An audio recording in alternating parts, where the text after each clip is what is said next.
بسم اللہ الرحمن الرحیم۔ السلام علیکم ورحمۃ اللہ وبرکاتہ۔ ایک بار ایک شریر یہودی نے محض شرارت میں حضرت محمد صلی اللہ علیہ وسلم کی خدمت میں کھجور کی ایک گٹلی پیش کی اور یہ شرط رکھتے ہوئے کہا کہ اگر آپ آج اس گٹلی کو مٹی اور پانی کے نیچے دبا دیں اور کل یہ ایسا تناور کھجور کا درخت بن کر زمین پر لہلانے لگے جس میں پھل یعنی کھجوریں بھی پیدا ہو جائیں تو میں آپ کی تعلیمات پر ایمان لے آؤں گا، گویا مسلمان ہو جاؤں گا۔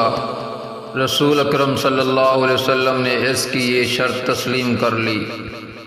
اور ایک جگہ جا کر آپ صلی اللہ علیہ وسلم نے اس گٹلی کو مٹی کے نیچے دبا دیا اور اس پر پانی ڈالا اور اللہ سبحان اللہ و تعالی سے دعا بھی کی اور وہاں سے واپس تشریف لے آئے۔ اس یہودی کو دنیاوی اصولوں کی کسوٹی پر یقین کامل تھا کہ ایک دن میں کسی طرح بھی کھجور کا درخت تیار نہیں ہو سکتا تھا، لیکن رسول اکرم صلی اللہ علیہ وسلم کی ذات اقدس کی روحانیت اور آپ کا اعتماد اس کے دل میں کھٹک اور خدشہ ضرور پیدا کر رہا تھا کہ کہیں کل ایسا ہو ہی نہ جائے کہ کھجور کا درخت اگ جائے اور اسے ایمان لانا پڑ جائے۔ اس نے اپنے اس وسوسے کو دور کرنے کے لیے پھر دنیاوی اصولوں کی مدد لی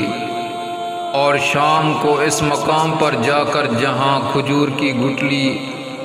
آقا دو جہاں صلی اللہ علیہ وسلم نے بوئی تھی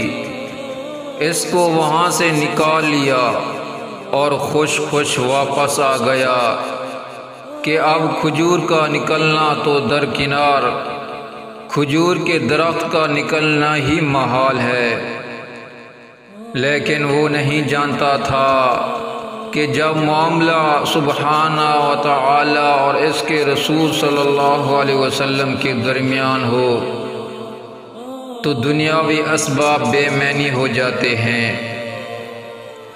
اگلے دن آقا دو جہاں صلی اللہ علیہ وسلم اور وہ یہودی مقام مقررہ پر پہنچے تو وہ یہودی یہ دیکھ کر حیران رہ گیا کہ وہاں ایک تناور درخت کھجور کے گچھوں سے لدا کھڑا ہے۔ اس یہودی نے جب اس کی کھجور کو کھایا تو اس میں گٹلی نہیں تھی، تو اس کے منہ سے بے اختیار نکلا اس کی گٹلی کہاں ہے؟ مرقوم ہے کہ اس موقع پر رسول صلی اللہ علیہ وسلم نے ارشاد فرمایا کہ گٹلی تو تم نے کل شام ہی نکال لی تھی، اس لیے گٹلی تو کھجور میں نہیں ہے، البتہ تمہاری خواہش کے مطابق کھجور کا درخت اور کھجور موجود ہے۔ کہا جاتا ہے کہ وہ یہودی اللہ سبحانہ و تعالی کے اذن سے رسول صلی اللہ علیہ وسلم کے اس معجزے کو دیکھ کر مسلمان ہو گیا۔ اس واقعے کے بعد سے آج تک بغیر گٹلی والی معجزاتی کھجور مدینہ منورہ میں خوب اگتی ہے، دکانوں پر فروخت بھی ہوتی ہے۔ اس کھجور کا اصل نام سکھل ہے، اسے سکھل بھی کہتے ہیں،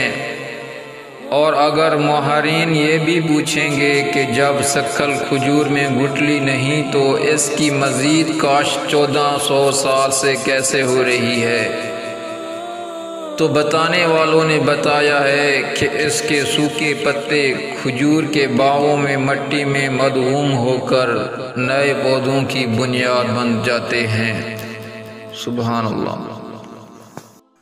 مزید اچھی ویڈیو حاصل کرنے کے لیے ہمارے چینل کو سبسکرائب کریں۔